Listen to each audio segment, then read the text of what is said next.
Se a Julia Roberts te deixasse no altar, você perdoaria? Oi, meu nome é Anne, seja muito bem-vindo ao meu canal, e hoje nós vamos falar sobre Noiva em Fuga. Noiva em Fuga é um filme de 1999 estrelado pela icônica Julia Roberts e pelo Richard Gere, a mesma dupla de protagonistas de Uma Linda Mulher. O filme começa com a personagem da Julia Roberts fugindo a cavalo vestida de noiva. E então corta para o personagem do Richard Gere, um jornalista de Nova York chamado Ike, que tem uma coluna em um jornal onde ele escreve sobre mulheres, onde ele tem encontros com mulheres e a partir disso ele tem inspirações para escrever para sua coluna, para fazer críticas ao comportamento feminino. Bom, o Ike entra em um bar onde ele encontra uma dessas mulheres das quais ele usou como inspiração para sua coluna e eles conversam um pouquinho sobre o fato dele ter usado ela para escrever e enquanto eles fazem isso tem um homem no bar lendo a coluna do Ike e ao mesmo tempo prestando atenção na conversa dele com a mulher. Quando essa mulher vai embora, esse homem começa a conversar com o Ike dizendo: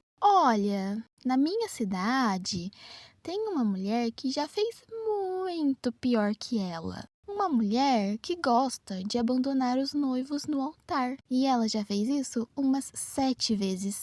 O homem continua falando e contando para o Ike que essa mulher é conhecida como noiva em fuga e que ela está de casamento marcado. O Ike ouve essa história do homem no bar e então ele decide escrever sobre a tal mulher, Meg Carpenter, usando apenas como fonte esse cara que ele encontrou meio bêbado no bar.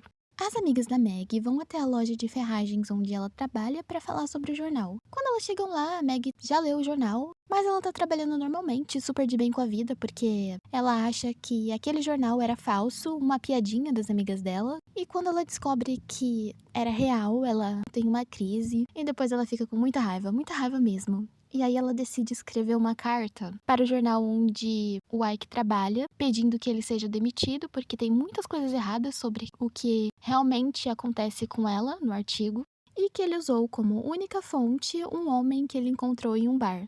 A editora-chefe do Ike, que também é a sua ex-esposa, recebe a carta da Meg e, com medo do jornal ser processado por a coluna dele ter dito inverdade sobre a Meg, ela acaba demitindo o Ike e publica uma retratação no jornal pedindo desculpas e contando que a coluna do Ike foi cancelada. Então o Ike, aconselhado por um amigo, decide ir até a cidade da Meg para escrever sobre ela, para descobrir detalhes da história, o que estava errado, e acompanhar o seu casamento para tentar provar que, apesar de algumas informações estarem erradas, a teoria dele sobre ela gostar de abandonar os homens no altar estava certa. Então ele chega na cidade dela e vai até um salão de beleza onde ela tá consertando umas coisas. E quando ele entra no salão, a Meg tá deitada no chão, consertando uma cadeira. Ela ouve ele perguntando por ela, e ali ela permanece até a amiga dela chamar ela e ela se levantar. E ali mesmo o Ike já começa a descobrir uma das informações falsas, porque uma senhora que tá ali fazendo as unhas conta pra ele que a Meg não abandonou 7 noivos no altar, que na verdade ela abandonou 3 noivos. O Ike pede pra fazer umas perguntas pra Meg e ela fala: "Se você lavar o cabelo aqui no salão da minha amiga, eu respondo as suas perguntas." Ele aceita e as duas começam a cuidar do cabelo dele, enquanto ele pergunta sobre o casamento dela. A tal lavagem termina, elas viram ele para o espelho e, na verdade, elas pintaram o cabelo dele de colorido. Ele sai do salão, a Meg também sai e avisa ele que ele tá indo para a direção errada e que ele não vai conseguir aborrecer ela se essa for a intenção dele. Então ele fala pra ela: "Eu não tô aqui pra te aborrecer. Eu tô aqui pra me vingar. Eu vou provar que você é uma devoradora de homens." Porque ele tem certeza que ela vai fugir do casamento de novo. Bom, à noite, quando a Meg vai pra casa, ela encontra o Ike conversando com o pai, a avó e o noivo dela, se fazendo de bom moço, pedindo desculpas, até trouxe uma garrafa de vinho para o pai dela.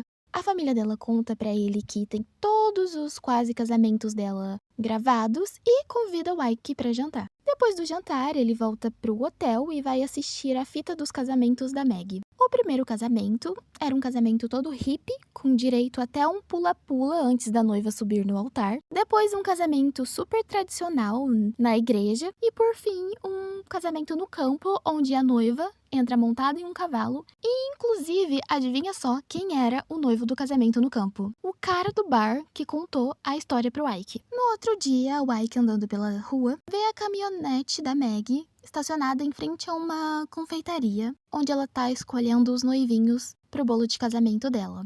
Então ele entra lá e começa a conversar com a dona da loja, que acaba convidando ele para um luau de despedida que ela vai dar em homenagem a Maggie e o noivo. Mais tarde, a Maggie vai visitar o noivo dela no trabalho. Ele é treinador do time de futebol americano, professor de educação física, alguma coisa assim. Eu também acho que ele treina um time de beisebol. E quando ela chega lá, o Ike tá lá com o noivo dela. E bom, ele vê ela chegando, diz que vai embora, mas não sem antes agradecer o noivo da Maggie, na frente dela, por convidar ela para o casamento deles. A Maggie fica super chateada e pergunta pro noivo dela por que ele fez isso, já que todo mundo ali sabe que a verdadeira intenção do Ike é escrever outro artigo sobre ela. Aí o noivo dela fala: "Ah, não tem problema, né? Porque dessa vez você não vai fugir mesmo, então tá tudo bem." Então a Maggie vai se confessar com o padre. Ela começa a falar sobre uma vontade de vingança que ela sente de destruir a carreira do Ike. E quando o padre vai falar pra ela alguma coisa do jeito que o padre fala, ela fala: Não precisa falar assim comigo não, porque há 10 anos atrás você tava beijando a minha boca." Os dois saem da cabine de confissão, confessionário, e a gente descobre que, na verdade, ela não é católica. E ela só foi ali e disse aquelas coisas porque o padre é um dos noivos que ela abandonou no altar. E ela estava com medo do Ike procurar por ele. O padre então conta pra ela que o Ike já foi lá falar com ele, fez algumas perguntas até que tranquilas sobre o que ela gosta e como ele se sentiu quando ela abandonou ele no altar e que tipo de ovos ela gosta. Então ela fala: "Ah tá, como se você fosse se lembrar, depois de tanto tempo." E o padre responde que ela gosta de ovos mexidos com sal igual a ele. A Maggie pede desculpas por ter magoado ele e vai visitar outro noivo que ela abandonou no altar, para pedir para ele não mostrar a foto que ele tem dela em um show onde ela estava de topless, mas quando ela chega lá, o Ike já tá lá e já viu a foto. Bom, quando a Maggie namorou esse cara, que eu vou chamar de noivo número 2, ela tinha uma tatuagem bem grande nas costas que o Ike acabou vendo na fita do quase casamento dela. Então ele aposta $50 com o noivo número 2 que a Maggie não tem mais a tatuagem. O noivo número 2 fica tipo: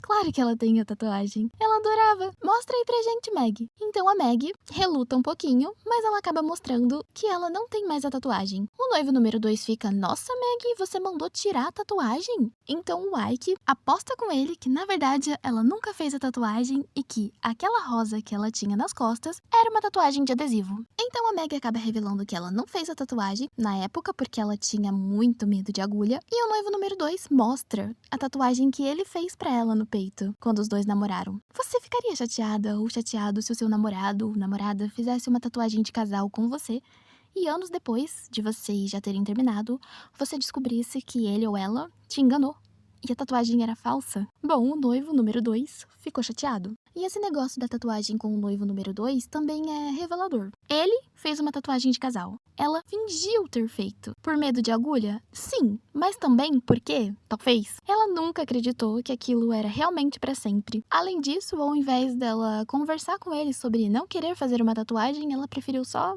enganar ele, fingir que fez e levar isso adiante até o dia do casamento. No outro dia, a Maggie vai com a amiga dela a um jogo de beisebol onde o marido dessa amiga tá jogando. Então ela vê o Ike chegando e decide sair dali. O Ike vai até essa amiga, senta no lugar da Maggie e começa a conversar com ela. E durante essa breve conversa com o Ike, ela acaba deixando escapar que o marido dela e a Maggie já namoraram há muito tempo antes deles se casarem. Mas que às vezes o marido dela ainda chama a Maggie pelo apelidinho da época de namoro, Docinho. Então o marido dela marca um ponto no jogo, vai correndo até a Maggie e os dois fazem um toque todo especial. O Ike vira pra ela e fala: "Ah, é bom que eles ainda sejam amigos, né?" E a amiga da Maggie responde que sim, que o namoro deles foi há muito tempo. E sai nitidamente constrangida com a cena que ela acabou de assistir. A Maggie, lá da beira do campo, vê a amiga dela saindo, vai até o Ike na arquibancada e pergunta o que foi que ele fez pra Peggy. O nome da amiga dela é Peggy, tá? E o Ike meio que fala pra ela que ela tem que olhar para o que ela acabou de fazer, e até imita o toque dela com o marido da amiga.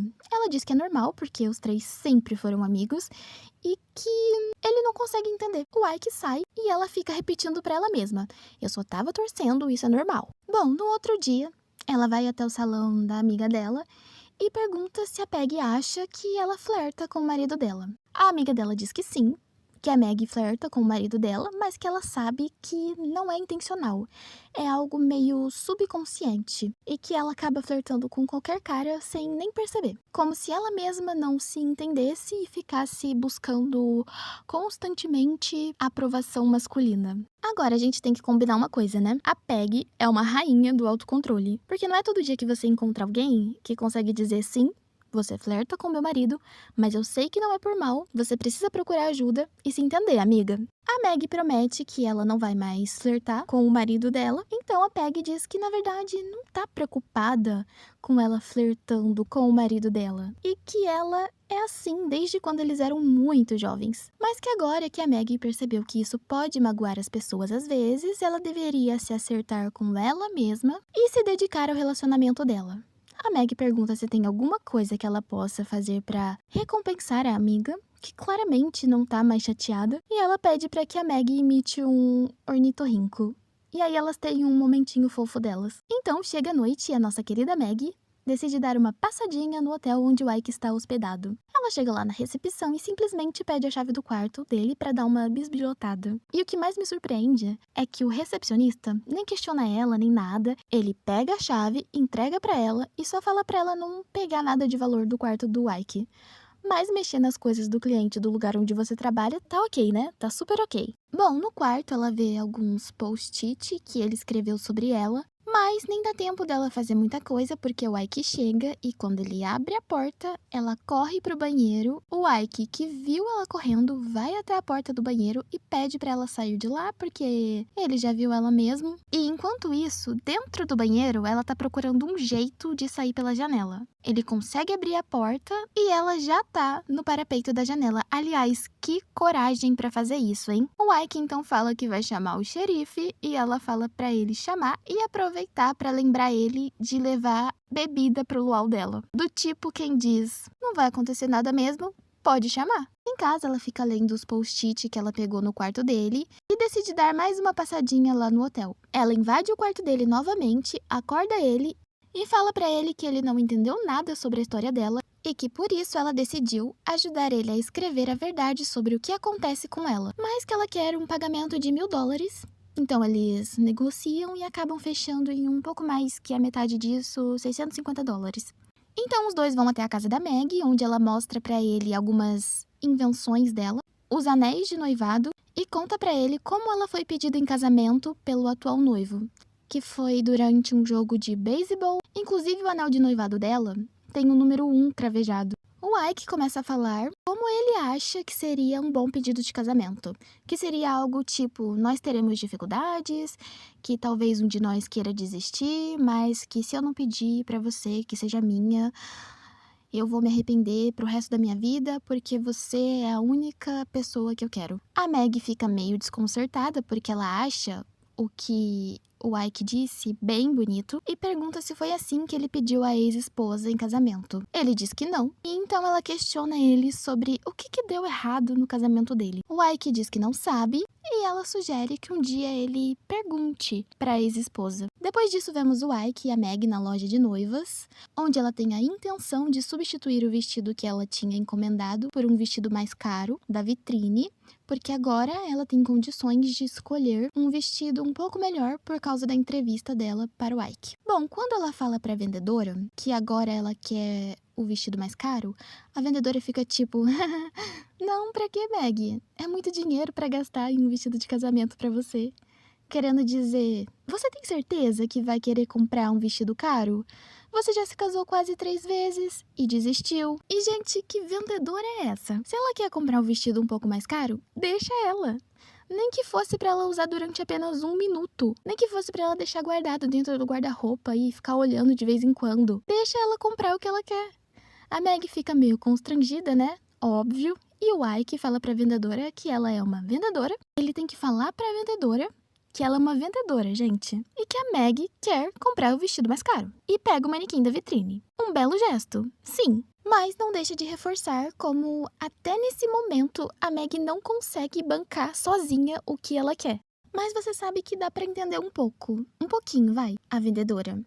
Cidade pequena. Ela deve conhecer a Maggie há muito tempo, sabe do histórico dela em relação a casamentos, então na cabeça dela, ela, tentando fazer com que a Maggie não comprasse o vestido caro, devia estar ajudando a, sei lá, economizar dinheiro. Mas deixa a garota, sabe? Ela entrou toda contente na loja porque ia poder comprar o vestido que ela queria. E conforme a mulher ia falando, a Maggie ia se apagando, se apagando. E no final ela já tava, mas o outro vestido também é bonito, né? Essa vendedora claramente estudou na escola do eu só queria dar um conselho, mas acabei desmotivando a pessoa. Enfim, Richard Gere sempre salvando a Julia Roberts de vendedoras em lojas de roupas. Bom, a Maggie prova o vestido que ela queria e o Ike, que tá com ela na loja, fica todo bobo quando vê ela vestida de noiva. Aí ela pergunta pra ele o que ele achou e ele fala pra ela que ficou bom. Então ela responde que deve ter ficado bem melhor do que bom, já que ele nem percebeu que estava lendo o jornal de cabeça para baixo. Depois disso, os dois vão encontrar o noivo dela na lanchonete e depois do almoço a Maggie faz uma surpresa pro Ike. Quando ela invadiu o quarto dele, pela primeira vez, ela viu uma fita de um cantor em cima da mesa. Então, ela dá de presente para ele um vinil desse mesmo cara, dizendo que encontrou por acaso quando estava limpando a casa dela. Mais tarde, o Ike tá passando de carro em uma rua, vê a caminhonete da Maggie estacionada em frente a uma espécie de bar e para lá para dar uma olhadinha. Bom, a Maggie tava lá para levar o pai dela, que tá completamente bêbado, para casa. O Ike ajuda ela com o pai e ela pede para ele não escrever nada sobre aquilo.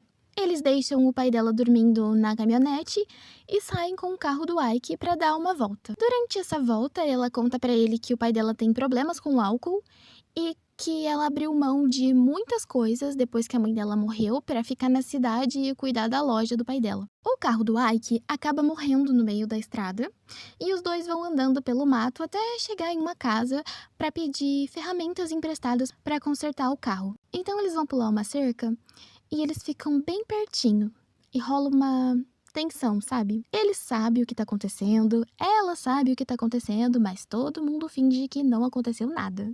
No outro dia, o Ike dirige até Nova York para falar com o cara do bar que contou para ele sobre a Maggie, o noivo número 3, e o Ike começa a entrevistar ele e pergunta por qual motivo ele acha que a Maggie abandonou ele no altar. O noivo número 3 fala, sei lá, deve ser o que você escreveu no seu artigo, ela é uma mulher má, devoradora de homens. E o Ike, então, fala pra ele que, na verdade, ele percebeu que as coisas não são bem assim. O noivo número 3 fica tipo, ela te pegou, né? Você também ficou apaixonado por ela. E se levanta pra ir embora. Então o Ike faz mais uma pergunta. Qual o tipo de ovos preferidos da Maggie? O noivo número 3 responde que ela gosta de ovos pochê, igual a ele, e vai embora. E essa questão dos ovos é bem interessante porque mostra como a Maggie absorve a identidade dos outros, ela nem sabe que tipo de ovo ela gosta. Isso não é sobre os ovos, é sobre a identidade dela. Quem é a Maggie quando ela não tá se moldando aos desejos de outras pessoas? Depois disso, o Ike vai até a casa da ex-esposa dele e pergunta por que o casamento deles não deu certo. Então ele mesmo responde em forma de pergunta de que se o problema foi que ele não conseguia enxergar ela dentro do relacionamento. Ela acaba confirmando, e a gente vê que eles se gostam, não como casal, mas como amigos, como família mesmo. Eles se dão bem, o marido dela é super amigo dele. Quando ela foi demitir ele para o jornal não ser processado, ela chamou o marido dela para dar um apoio moral para ele. O marido dela foi quem deu a ideia do Ike ir atrás da Maggie e escrever outro artigo. Então, eles continuam tendo uma relação assim bem próxima. Bom, chega o dia do luau de despedida da Maggie. Aí o pai dela começa a fazer um discurso, mas na verdade ele fica só fazendo piadinhas com o fato dela fugir dos casamentos. E para cada pessoa que toma a palavra, também faz uma piadinha sobre isso e fica todo mundo rindo dela. Então eles falam, ei Ike, quer falar alguma coisa também? Ele vai até a Maggie e pergunta como que ela tá se sentindo com tudo aquilo. O noivo que tá sentado do lado dela fala, é só uma brincadeira. Então o Ike propõe um brinde aos amigos e familiares dela e faz um discurso desejando que eles passem pelo mesmo que a Maggie acabou de passar, que eles sejam alvo de piadinhas e humilhações. E fica um silêncio super constrangedor. A mulher que tá oferecendo a festa tenta dar uma amenizada, dizendo pra todo mundo ir dançar. A Maggie sai da festa e o Ike vai atrás dela. Então ela fala que por causa do que ele fez na festa, todo mundo vai começar a sentir pena dela agora. E o Ike diz que eles realmente deveriam sentir pena dela, porque ela tá prestes a cometer um grande erro, que ela é uma pessoa completamente perdida, que ela nem sabe como ela mesma gosta de ovos, e ele começa a falar que com cada relacionamento que ela teve, ela dizia que os tipos de ovos preferidos dela eram exatamente os tipos de ovos preferidos dos seus namorados, e que ela não sabe o que ela quer pra vida dela, e nem quem ela é. Então a Meg acusa ele de estar tentando fazer com que ela abandone o noivo número 4 no altar, que ele é egoísta, que gosta de destruir a vida das pessoas, e que ele também tá perdido porque em todos esses anos escrevendo pro jornal, ele nunca escreveu nenhuma palavra sobre ele mesmo na sua coluna. O que a gente pode pensar que, tipo, ele, como jornalista, talvez não precisasse escrever nada sobre ele na coluna dele mesmo. Mas como o que ele escrevia era baseado em experiências que ele tinha com mulheres, eu acho que faz um pouco de sentido o que ela falou dele nunca ter escrito nada sobre ele. No outro dia, o pai da Meg vai fazer uma piadinha sobre ela fugir do casamento e finalmente ela fala alguma coisa. Ela fala que aquilo é humilhante e que ele pode não gostar de ter uma filha como ela, mas que ela também não gosta de ter um pai que tá sempre bêbado. Bom, o noivo da Meg decide que eles precisam fazer mais um ensaio antes do casamento, então vai ela, o noivo, duas amigas e o Ike pra igreja. O Ike fica representando a pessoa que vai celebrar o casamento. E enquanto eles ensaiam, começa a marcha nupcial.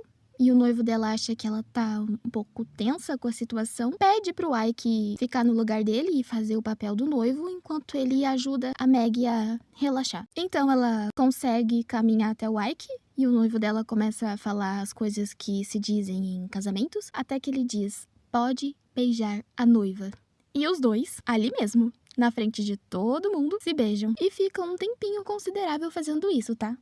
Tanto que o noivo dela tem que ir até eles pra eles pararem. Aí ele fala que tudo bem se a Meg estivesse imaginando ele, mas ele fica bravo com o Ike, que diz que a Meg retribuiu o beijo. E tudo isso enquanto os dois ficam se encarando com cara de bobos apaixonados. Aí o noivo número 4 pergunta desde quando tá acontecendo alguma coisa entre eles. E sem tirar os olhos do Ike, a Meg diz que há mais ou menos 1 minuto. E o Ike diz que, na verdade, pra ele isso já tá acontecendo faz um tempinho. O noivo fica incrédulo com o que ele tá ouvindo. O Ike diz que ele deveria desejar que eles sejam felizes. O noivo dá um soco no Ike e sai super enfurecido. A Meg vai atrás dele, tenta pedir desculpas e fala que, pelo menos dessa vez, ela desistiu antes do casamento. Eu acho que isso não era uma coisa boa pra você dizer nesse momento, Meg. E ele nem para pra ouvir ela e vai direto pro carro. E sabe o que é mais impressionante? Uma das amigas dela, que tava dentro da igreja ensaiando o casamento, corre até o carro do noivo número 4